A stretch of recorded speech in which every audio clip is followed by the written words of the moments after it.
any excuse for something like that. Let's speak to Nii Sackey. He runs the National Youth Project Bigga Fish. We're going to have a look at the sort of damage as we're chatting to you. I mean, when you see this, can you ever defend that?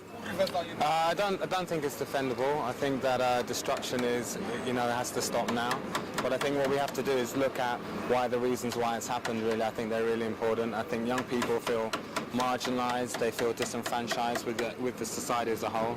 I think we're in a time now where young people are facing the highest unemployment since the Second World War. I think also on top of that we've kind of raised the challenges towards being in education, and young people don't see a future for themselves. So this for me feels like the actions of young people, and not just young people, there's a wider group of people involved, people who don't feel like they have an investment in society or society is investing in them. We're going to move a little bit further down, Nii, so that this gentleman can carry on with his work and try and board up and make it a little bit easier for Jim as well. We're looking at Cafe Rouge here.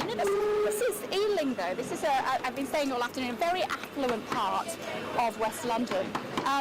There's not a lot of deprivation here. Why would somewhere like this be targeted, do you think? Is it appropriate? I think the reason why is that there's what we're seeing now is an underlying sense of resentment, and that young people are feeling frustrated, and that it's not just related to class even or to race. I think it's a wider thing that young people as a whole are feeling marginalised in our society, and so what we're seeing is an expression of that, and that what we have to do is really understand and get to the bottom of that and find a way. I think also what's really interesting is that you've got this movement of young people now, and for me and from the work that we do at Bigga Fish, it really feels like that this is about young people having a need to be part of something, and which that they don't get, and which is what we try to provide.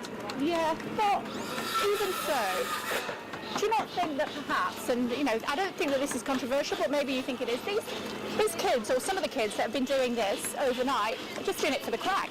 Yeah, I think so. I think there's people who, it's young people, they're bored. We've cut the youth service. So let's go and smash up Ealing High Street? Well, I think it's like, that people are coming each day, and it's growing. That's the nature of young people. They're excited, they're bored, really. They don't have anything to do. And unfortunately, this is the way they've chose to express it, and that combined with the frustrations is... So how do you stop it? I think the way we stop it is that we find and tap into that need for young people to be part of something. We see it, we've just finished a tour around the country in many of the cities where there's lots of issues going on now, and we've seen many aspirational young people being involved, being engaged, doing really great stuff, and these are just a small contingent. But actually there's a lot of young people, despite the challenges that are ahead, which are trying to do something great with their lives. But yeah, exactly. These kids that have done this sort of thing here in Ealing, as opposed to perhaps Brixton or Tottenham, where there is more obvious social deprivation, they are doing young people a disservice.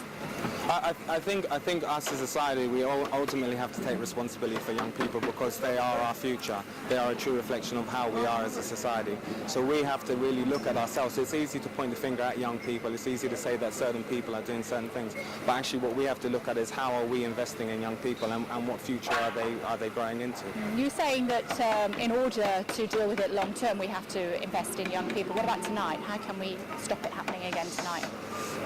I think that there's a lot of police doing that today. Yeah, I think there's a lot of police doing that today. I think it's about the community leaders. I think that's what has been needed, and that's what really needs to happen. Is that one of the key things to this is community engagement, is finding the role models, finding the people that young people still respect and still want to listen to and still can relate to, and bringing them into this. And I think that's partly why we're here, and I think that's how we get out of it. I don't know how involved you were last night and aware of what was happening. Okay, yeah. So basically it kicked off about 8 o'clock, yeah. 9 o'clock, 10 o'clock, these people were being terrorised. A bloke in his 60s was up on the high street. He said he tried to stop some of them. He got beaten. Yeah. He's now in a critical condition in hospital. It's difficult, isn't it? You can appreciate our viewers who are listening, and they think, I have no sympathy. I understand, and there is no sympathy for that. There's no reason, no excuse, no justification for that, right? And it has to stop. Right, but what we have to do then is understand how we got here, and how to get ourselves out of it, and the lessons need to be learned fast, even immediately.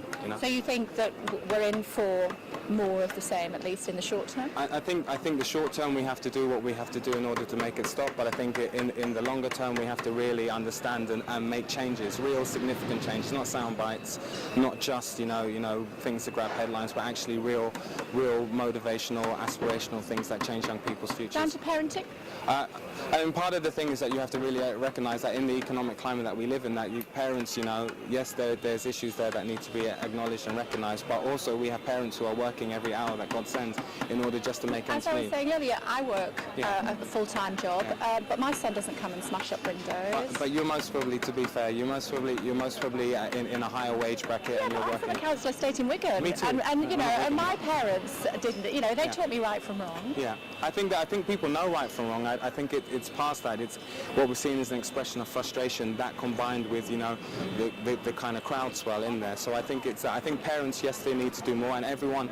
I don't think one person is responsible. I think everyone has to take a collective responsibility, and at each level, from our leadership all the way down to the very young people that are committing these just really terrible things. I think we have to all take responsibility for that, and that's the only way. There is no one segment of the society is going to fix this situation. It's all of us together, and you as a good parent and other people as good parents, they need to be encouraging that in other peers.